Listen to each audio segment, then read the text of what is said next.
I'd like to show you guys how people are getting into real estate with no money out of pocket without having to spend 3 to 5 years saving up money to get in their first fix and flip, any of that, and how you could probably do the exact same thing if you follow some of this blueprint. And so let's talk about it. Now, the majority of what I'm going to talk about, and you're going to see why I'm talking about this, is going to be fix and flips, short-term Airbnb, or wholesaling. Now, these are shorter-term types of real estate versus long-term real estate. And right now, in my opinion, if you've seen it in my other videos, I actually don't think long-term real estate is a very good play right now. And so if you want to get into these, this could be a good option because you can flip your money and get your money back. Not easily, but in a shorter time frame. And so what I'm talking about is utilizing business credit cards. Now, the great thing about business credit cards, if you guys do not understand, is the reason why they are easy to get into than getting a loan or business loan or third-party lending is a lot of real estate professionals, they actually go to third-party lenders or hard money lenders. Now, we're not talking about creative financing or gator lending or anything like that, but business credit cards, the great thing about them is they actually do not report to your personal credit. So as long as you have good personal credit, you can use these cards, let's say $50,000 for a fix and flip or $30,000 for getting an Airbnb set up and decorated, and they're not going to report to your personal credit. Now, the reason people have a lot of issues initially with investing in real estate or investing in a business is because they put a lot of money on their personal credit cards. Now, if you only have $20,000 of personal credit and you're spending $10,000, $15,000 on those cards, your utilization is over 30%. If your personal utilization is over 30%, your credit score is going to drop. So if you utilize more and you don't have that much available credit on the personal side, first of all, you're not separating your personal and business expenses, which can put you in a situation with the IRS where they're going to come audit you. And then you can't really prove, hey, this was a business expense versus a personal expense, which is one thing. The second thing, your personal credit score is going to tank, which means your ability to get additional lending if anything does happen, like a personal loan, other installment loans, car loans, mortgage loans, other business credit cards, personal credit cards, anything of that matter, you're not going to be able to get, or you're not going to be approved for the best rates or the best limits that you could get. So the cool thing about business credit cards is they're 0% for 6, 9, 12, 18 months. Most popular is going to be 12 months, and that utilization doesn't report. It also separates your business expenses and your personal expenses, so it's easier to do bookkeeping. And if you still have a W-2 job, you can then take those expenses and write off those expenses because you're trying to build a business, you're trying to build a side hustle on your W-2 income. For example, you make $100,000, you end up spending $20,000 on an Airbnb, under an LLC, under a business. You can then write those expenses off because you're trying to create a side hustle, you're trying to create a business. Now, I'm not a tax professional as well. This is not financial advice, but I'm saying that that is a possibility for you to save on taxes if you do still have a W-2 job or income when you're doing this. Now, yes, there are a lot of nuances when it comes to actually applying to business credit cards.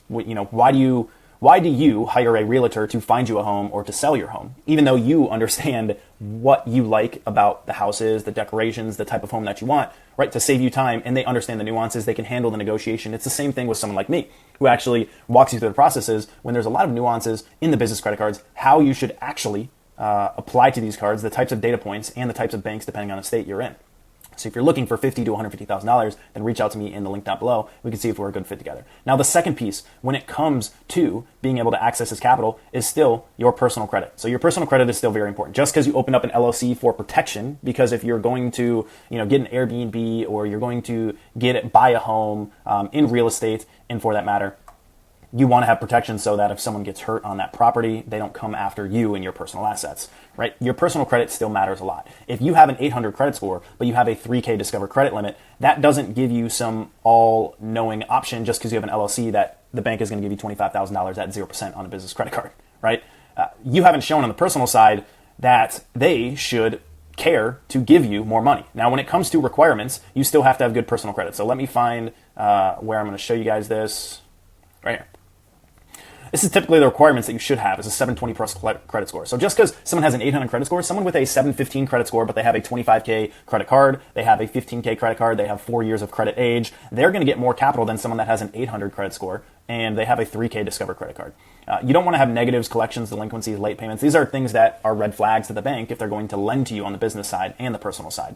So if you have multiple credit accounts with high credit limits, comparable credit limits, they see that you can handle, let's say $15,000, $25,000 on the personal side, and you make your payments on time. You show up every month, and you make your payments. You're not late. You're not delinquent, right? They show them that you're a good lender, that you're someone that they can work with. Utilization under 20%, that's going to go into your credit score. Of course, things like the LLC being less than 6 months or less than a year old, you being younger than the age of 25 and not having much credit age can go into approvals, but there are a lot of nuances in terms of not only the relationships with the types of banks, how you should set up those relationships, all those things come into play. Now, why is this important? Why is this better than what I originally talked about in terms of utilizing the business credit cards? Well, let's say you are in real estate and you want to focus on marketing your fix and flip. You want to hire some people like contractors. You want to purchase the materials that you need. Maybe you're in other types of businesses. You want to hire a content creation team. You want to do ads, systems, technology, things of that sort.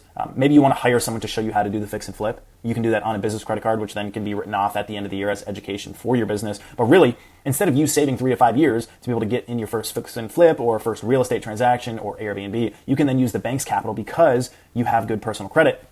Use the bank's capital to get the materials, to hire the contractors, to get the work done. And then within a few months, that Airbnb goes live, or you're able to flip that property in 3 to 6 months, and then you're able to sell that for a profit. You spend $35,000 and then you make $80,000 on the purchase of the home or on selling the home, then you pay those cards off and then you take your profit and you didn't have to dip into your savings. So that's a great thing. Now, and some of the red flags when it comes to LLC stuff is if you are new to this, if you're trying to set up an LLC, just make sure that if you're going into real estate, you don't set up your business and say, hey, this is John's real estate services. This is John's fix and flipping homes, right? Because you are instantly telling the bank that you are in a red industry, a high-risk industry that they don't really want to deal with, right? These high-risk industries are industries that require a lot of upfront capital. If you're familiar with real estate and these things, right, real estate, a fix and flip, would require you to put $30,000, $50,000 up front without knowing that you're going to be able to sell the home, depending on the economy, depending on the interest rate, depending on the city and the county that you bought it in, doesn't mean it's going to sell. So to the bank, all they really care about is getting their money back. That's all they really care about.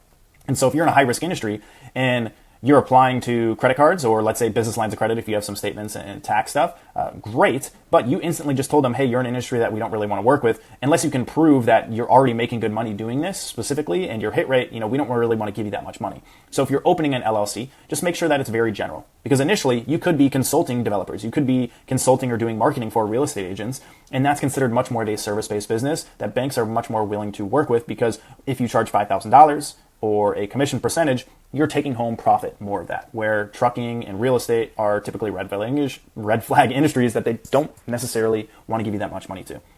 So that is another quick little hack for you if you are looking to get into real estate or fix and flip or any of these options to be able to help you access capital. Now, that is going to be quick. I want it to be a quick video so you guys can understand how you could get into real estate with no money out of pocket.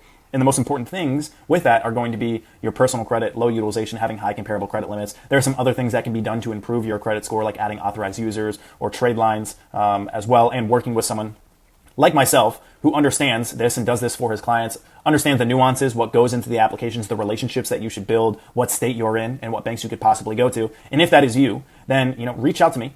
Schedule a call down below. We'll see if you're a good fit for us to work together. Obviously, here are some personal loan approvals from clients that I've worked with as well, some business credit card approvals, Chase, Truist, Bank of America, all of that.